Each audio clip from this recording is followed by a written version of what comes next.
You know how with some TV shows you start them at 9 p.m, then you glide from one episode to the other, next thing you know it's 6 a.m, the season is over and you are still wired. Not healthy of course, but a lot of fun. Well, with Chief of War I found myself more like trying to tumble down the stairs. Painful progress, but there is a well-deserved relief in the end. Before I get to why I had such a bumpy ride, I gotta say, the show is absolutely gorgeous, and it's the first time when this defining part of Hawaiian history was brought to life on screen, which on its own is already astonishing. We get a pretty fair glimpse at the Wars of Hawaiian Unification that started in 1782 and lasted for almost 30 years. There are some timeline squeezes and dramatic adjustment, but let's be fair, it's still a TV show, not some official archives. If I had to describe the style of the show in one sentence, I would have to go with National Geographic meets real cinematics, meets cultural explosion, meets history, meets Momoa's buttocks, which he clearly takes a good care of, and nothing's wrong with that. In all seriousness though, he is absolutely great as Kaʻiana, native Hawaiian warrior of noble birth who actually participated in those wars and happened to switch sides in 1795 and died in the battle that very same year. Well, unlike his character, who is half Irish, half Cree native Canadian outlaw in series Frontier, which I, by the way, completely ignored, probably for that reason, Kaʻiana feels like his role and his only. He absolutely just lives it. The full-on setup takes about 2 episodes, I'd say, and thank God for the second one. What I mean by that the first one simply felt like it spins Kaʻiana in circle in terms of his motivations. It just felt muddy to me in that way. And what I mean by that is that he's a retired general who leads a peaceful life, chills with his family, hunts sharks, you know, that regular Hawaiian business, when the chief of his native tribe comes calling and says, "Yo, brother, I miss you, why don't you come fight for me again? You're awesome." Well, Momoa goes, "I just want to eat." Whoa. Bro, what about the prophecy? What prophecy? Well, the prophecy I kinda just made up. So eventually he's convinced, he goes back to the king, realizes the trickster is a cruel bastard, but he knew that in the first place. That's why he left. And I don't like going intellectually in circles, so it was the second episode who really sold the show for me.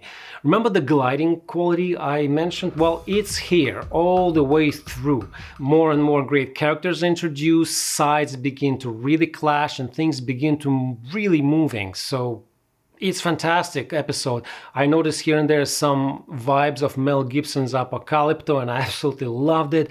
Quality peaks, there was a great use of lighting, interesting camera movements, not necessarily cliches for TV, there's great locations, there's solid acting across the board. It just began to feel like a film to me at that point. And then it happened. It took me 2 tries to get through episodes 3 and 4. Yes, I fell asleep twice. Okay, 30% of that was a jet lag, but my, oh my, did the pacing really begin to suffer. In fact, if you look at IMDb ratings by episode, just let's ignore the numbers and look at the difference between them. Well, that fluctuations actually reflects the pacing. And the reasons for that are quite interesting. Just to start, Hawaiian language has 5 vowels and 8 consonants. That's 13 letters only, with plenty of K's and H's to go around. On top of that, the language, to distinguish between words, uses so-called glottal stop. So they take their time. It's wonderfully soothing. You give the same scene to 2 Italians, they will do it to you in half time while keeping you awake with their hands. I don't know what the trend was on the islands in the 18th century, but walk and talk was definitely not a thing. You either run or you stand at the edge of the ocean waiting for someone to come find you and chat with you. The point is, those scenes actually can be very helpful for pacing. They constantly give your eyes new information to look at, and they can just become entertaining on their own. I'm walking here! I'm walking here! The show does try to spice things up with Kaʻiana's side quest, but it's pretty straightforward and only serves one purpose pretty much, is to bring guns to King Kamehameha. It doesn't really change Momoa's character much. I mean, everybody makes sure to tell him that he is changed, so he knows it and we know it, but trust me, it's not obvious. If anything, he starts wearing European pants now and we are deprived of his rare assets, but That's about it. I just keep throwing stones at it, am I? Well, here's another one. In contradiction to Shogun, here the local history is told from Hawaiian perspective, and I get it, but all this European angle that they have could have been done much better, I think, or frankly, not even at all. Because the guns were already introduced on the islands after James Cook, and local conflict for sure was happening with or without them. All they did is just open some doors for the season 2, which I have no doubts it will happen, because Chief of War, to its credit, it's one of those shows that does deliver on the promise. It does stick the landing. The battle in the last episode, episode 9, based on my research, supposed to be the Battle of Mokuohai of 1782, which was the first major victory for King Kamehameha. Obviously, it did not happen during volcanic eruptions on the lava grounds, but that creative choice that team made, I think absolutely smashes it visually, and it actually works in terms of religious aspects when it comes to rivalries between kingdoms and extremely challenging locations. Fights look fantastic. For that episode, Momoa deserves a big praise as the director. I personally never seen Hawaiian warriors fight in my life, even in video games, so it was a real eye-opener, and the brutality of their fighting style called lua, for me, it was just something out of this world.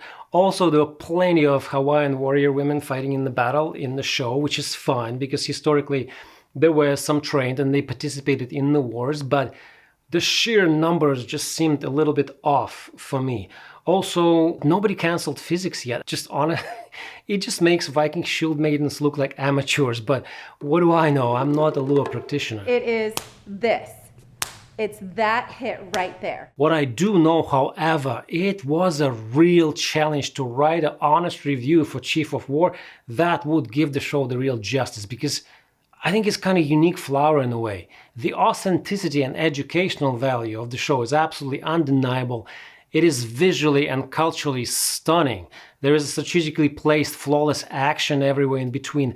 But drama, which is the main focus of it, to me, often felt kind of artificially stretched out, which did hurt the pacing very, very badly. So I think this show is a true mixed bag of perfection and flaws.